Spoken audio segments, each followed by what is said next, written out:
अस्सलाम वालेकुम मेरे प्यारे दोस्तों, आप सभी का स्वागत है एमआईएम न्यूज मधुपुर चैनल में। दोस्तों, इस वीडियो को आप पूरा जरूर देखें। इस वीडियो के अंदर बात करेंगे बिहार एमआईएम पार्टी के बारे में और 2025 विधानसभा चुनाव के बारे में। बिहार के अंदर एमआईएम पार्टी 2020 चुनाव में जिस तरह से ओवैसी की पार्टी के 5 विधायक जीत कर आए थे और इस बार असदुद्दीन ओवैसी बिहार के अंदर लगभग 15 सीटों पर ओवैसी की शानदार जीत होगी और बिहार के अंदर ओवैसी किंग मेकर बनेंगे।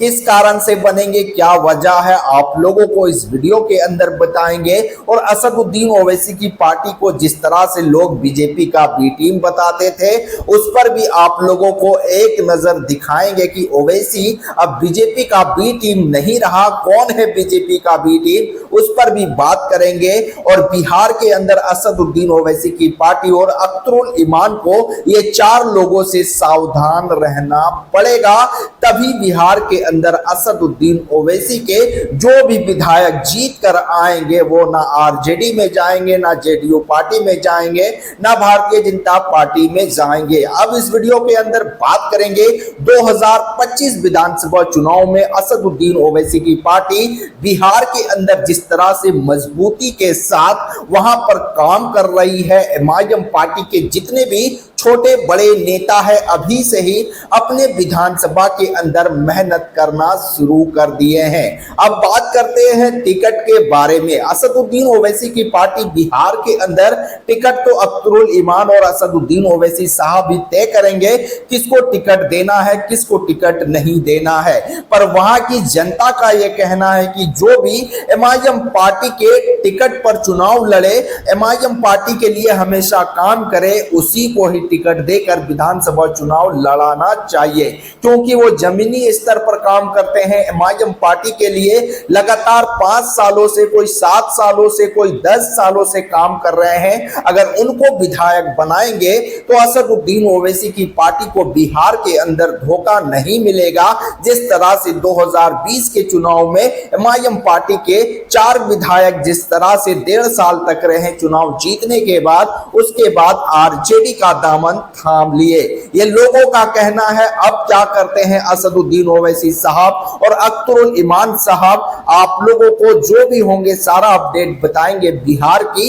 अब बात कर लेते हैं बड़े मुद्दे के ऊपर, जो असदुद्दीन ओवैसी के ऊपर एक जो ठप्पा लगता था कि असदुद्दीन ओवैसी बीजेपी का एजेंट है, जहां पर भी जाते हैं ओवैसी साहब चुनाव हरवा देते हैं और भारतीय जनता पार्टी को फायदा पहुंचा देते हैं। तो असदुद्दीन ओवैसी के ऊपर से यह ठप्पा क्यों हट गया, दिल्ली चुनाव में ही आप देख लो। असदुद्दीन ओवैसी की पार्टी दिल्ली के अंदर 2 सीट पर चुनाव लड़े, एमआईएम पार्टी के 2 सीट पर 73,000 वोट मिले और भारतीय जनता पार्टी जिस तरह से दिल्ली के अंदर सरकार बनाने में कामयाब हुई और आम आदमी पार्टी की वहां पर करारी हार हुई। और वहां पर सभी लोगों का कहना है, चाहे कांग्रेस के बड़े नेता हो, चाहे किसी पार्टी के नेता हो, वो यही इल्जाम लगा रहे हैं कि वहां पर भारतीय जनता पार्टी को फायदा पहुंचाने के लिए कांग्रेस पार्टी वहां पर बी टीम बनी, ना ही असदुद्दीन ओवैसी की पार्टी बनी। क्योंकि असदुद्दीन ओवैसी साहब की पार्टी एमआईएम पार्टी दिल्ली के अंदर सिर्फ 2 सीट पर चुनाव लड़ी, तो कैसे असदुद्दीन ओवैसी बीजेपी का एजेंट हो गए और भारतीय जनता पार्टी को दिल्ली के अंदर जिता दिए।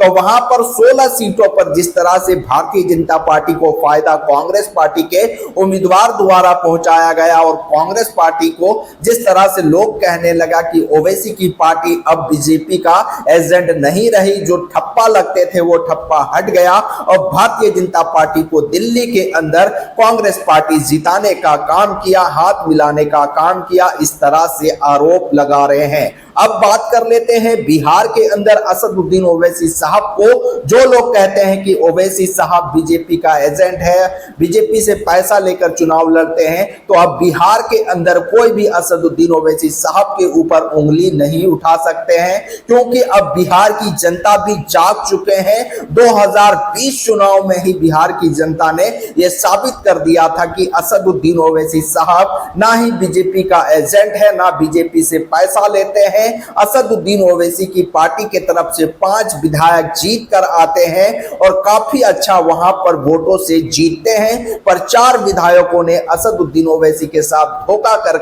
आरजेडी में चले गए। तो बिहार एमआईएम पार्टी को लेकर आप लोगों के पास क्या सुझाव है, कमेंट सेक्शन में जरूर बताएं। फिर मिलते हैं एक नई वीडियो के साथ, नए अपडेट के साथ।